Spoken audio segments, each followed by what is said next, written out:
मौलाना हसीन अहमद हबीबी हमारे साथ में हैं, शाही इमाम है मुगलिया जामा मस्जिद के। वाराणसी में जिस तरीके का विवाद चल रहा है, वो विवाद है कि क्या लाउड स्पीकर पर अजान जिस तरीके से सुनाई देती है, तो वहीं मंदिर में अब हनुमान चालीसा का पाठ भी सुनाया जाता है। हमारे साथ में मौजूद है मौलाना, उनसे बात करेंगे। मौलाना जी, बताइए कि आपको क्या लगता है, जिस तरीके से आपका मानना है कि अजान जरूरी है, उसका लाउड स्पीकर पर बजना भी जरूरी है, लेकिन दूसरी तरफ हिंदू संगठनों ने कहा है कि वो हनुमान चालीसा का पाठ भी बजाएंगे। आपको क्या लगता है इस पर? आपके सवाल का जवाब हम कोशिश करेंगे कि संक्षेप में दें और हमारी बात भी पूरी हो जाए। बात बहुत ज़्यादा विस्तार नहीं करना चाहिए, और हम लोग खबर भी देख रहे हैं बराबर।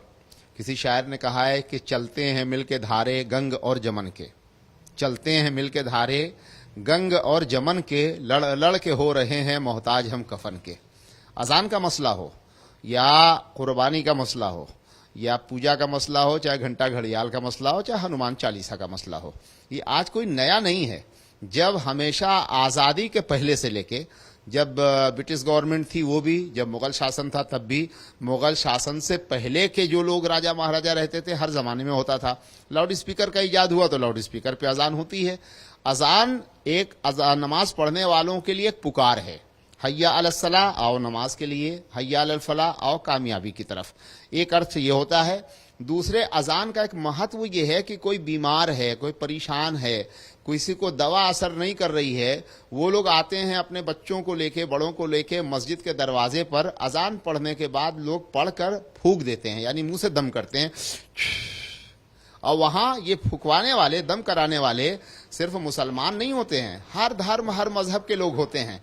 तो ये बहुत अच्छा हम लोगों के यहाँ हमेशा था और आज भी है। और आज कोर्ट ने जिस तरीके से कहा कि अजान धर्म का हिस्सा है, इसे मान लिया गया, लेकिन लाउड स्पीकर के इस्तेमाल की जरूरत क्यों है? वही मैं बता रहा हूँ आपको। आप जरा सा बीच में करना भी कहते तो हम यहीं पे आ जाते, हम यही बोल नहीं जा रहे थे।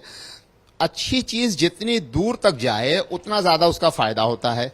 हमारा मानना भी और हकीकत भी ये है कि जब कोई आपदा आती है, आसमान से ओला गिरता है, पत्थर गिरता है, कोई तूफान चलता है, तो हम लोग अजान पढ़ते हैं। अजान पढ़ने से परेशानी और मुसीबत दूर भागती है। अगर हम बगैर लाउड स्पीकर के अजान पढ़ते हैं तो मान लीजिए 100 मीटर तक आवाज जाती है, और अगर हम लाउड स्पीकर के जरिए पढ़ते हैं तो हमारी आवाज कम से कम 500 मीटर तक जाती है। तो 100 मीटर तक जाएगी तो 100 मीटर तक की वबा और बला उसकी जो है वो दूर होगी, और 500 मीटर जाएगी तो 500 तक की बला दूर होगी। अब ये क्वेश्चन उनसे करना चाहिए कि जो एतराज करते हैं, और जो एतराज करने वाले हैं वो हिंदू नहीं है। आप कहेंगे तब कौन है?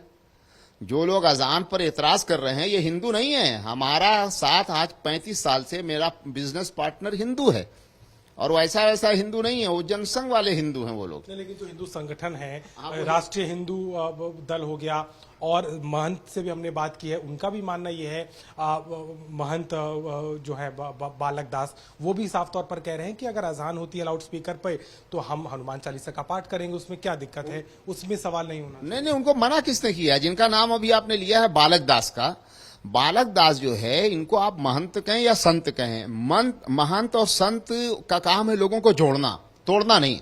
मैं समझता हूं कि आज तक धरती पर कोई ऐसा नहीं है जो हनुमान चालीसा पर विरोध करे। मैं भी नहीं करता, इसलिए कि जब भारत में संविधान में हर मजहब हर धर्म के लोगों को इस बात का राइट है कि वो अपने मजहब के अनुसार काम करें।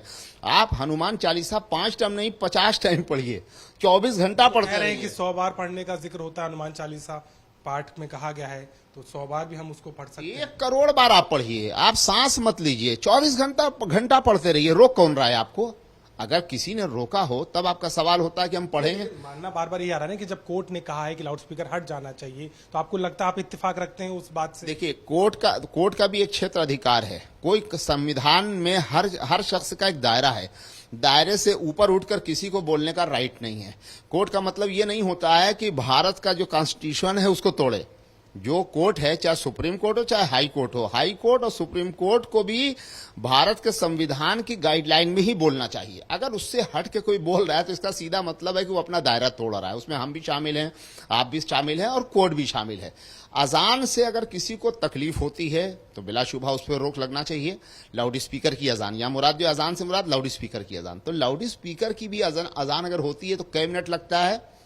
2 मिनट, 3 मिनट, इससे ज्यादा नहीं लगता है। 2-3 मिनट के अंदर इतना वावैला मचाया जा रहा है, जबकि इसका फायदा मुसलमान को, हिंदू को, क्रिश्चियन को, ईसाई को, सबको मिलता है। तो आप आखिरी सवाल ले रहा हूं, आप जो लोग इस तरीके से चालीसा का पाठ कर रहे हैं लाउड स्पीकर के जरिए, उसको आप क्या कहेंगे, वो क्या है फिर? बिल्कुल ठीक है, उनका राइट है, करना चाहिए। लेकिन हम जो आपने मुझे रोक के कहा आखिरी सवाल, मेरा अभी जो कहना था कि ये एतराज करने वाले ये हिंदू नहीं हैं। ये लोग हिंदू हैं, वो कौन से हैं? ये नाथूराम गोडसे वाले हिंदू हैं। ये महात्मा गांधी की सोच रखने वाले या हिंदुस्तान को जोड़ने वाले अगर हिंदू होते तो इस तरह की बात ये नहीं करते। ये बात नाथूराम गोडसे वाले ग्रुप लोग की है। हो सकता है आप भी हिंदू हो, हम मुसलमान हैं, लेकिन वो मुसलमान जो लोगों को तोड़ता है या वो हिंदू जो लोगों को तोड़ता है, तो वो भारत के संविधान पे न चल रहा है, ना वो देश प्रेमी है, बल्कि वो देश का दुश्मन है।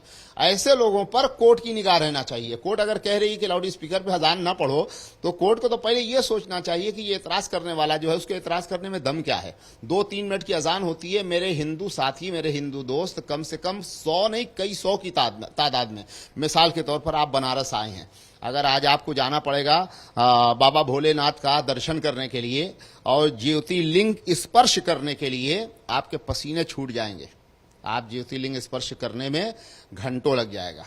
लेकिन अगर मेरे द्वारा अगर अभी आप जाएंगे तो आपको 10 मिनट लगेगा, आप वहां तक पहुंच जाएंगे। आप ज्योति स्पर्श, लिंग स्पर्श कर लेंगे। ये क्या है? ये हम लोगों का भाईचारा है, ये हम लोगों की मोहब्बत है। आप सोच रहे हैं कि ये हवा में मार रहे हैं? नहीं है। कोट कर लीजिए, रिकॉर्ड कर लीजिए। अगर आपको बाबा भोलेनाथ का दर्शन करना हो, मैं अभी आपको भेज दूंगा, आप जाएंगे, आराम से दर्शन करके संतुष्टि प्राप्त करेंगे। ये क्या है? लेकिन आपको लगता है, मतलब चूंकि समय ज्यादा नहीं, आपको लगता है कि अजहान लाउड स्पीकर पे ही चलनी चाहिए जैसा चल रहा है? हाँ, बिल्कुल, इसलिए कि वो भारत के हित में है, मुसलमानों के लिए सिर्फ नहीं है। नमाज का तो वो एक रुकन है ही है। अजान लाउड स्पीकर पे पढ़ी जाएगी, जितनी दूर तक आवाज जाएगी उतनी दूर से कष्ट, बीमारी, बला, मुसीबत दूर होगी। अब वो मुसलमान, हिंदू, सिख, ईसाई, हर शख्स के लिए वो फायदेमंद है, कारामद चीज है। इसलिए इस पर जो रोक लगा रहा है या रोक लगाने की बात कर रहा है, उसको अपना विचार करना चाहिए और देश के अंदर अशांति नहीं फैलाना चाहिए। देश के अंदर शांति फैलाना ये वक्त का अहम तरीन तकाजा है। मिल्लत और मोहब्बत, इसी का नाम धर्म है, इसी का नाम इंसानियत है। साफ तौर पर मौलाना हमसे बात करते हो, सीधे तौर पर आप कह रहे हैं कि जो नमाज अजहान होती है वो कहीं ना कहीं जनहित के लिए जरूरी है, और लाउड स्पीकर पर अगर वो बजती है तो उसका उद्देश्य इतना है कि हर व्यक्ति तक एक उपचार की तरह वो पहुंचे, जिस पर सवाल खड़े करना जायज नहीं है। अगर किसी को चालीसा का पाठ करना है तो वो चालीसा का पाठ कर सकता है, लेकिन इसका अर्थ ये नहीं कि लाउड स्पीकर पर अजहान रोक दी जाए। वाराणसी से कैमरामैन गौरव के साथ अभिषेक मिश्रा, आज तक।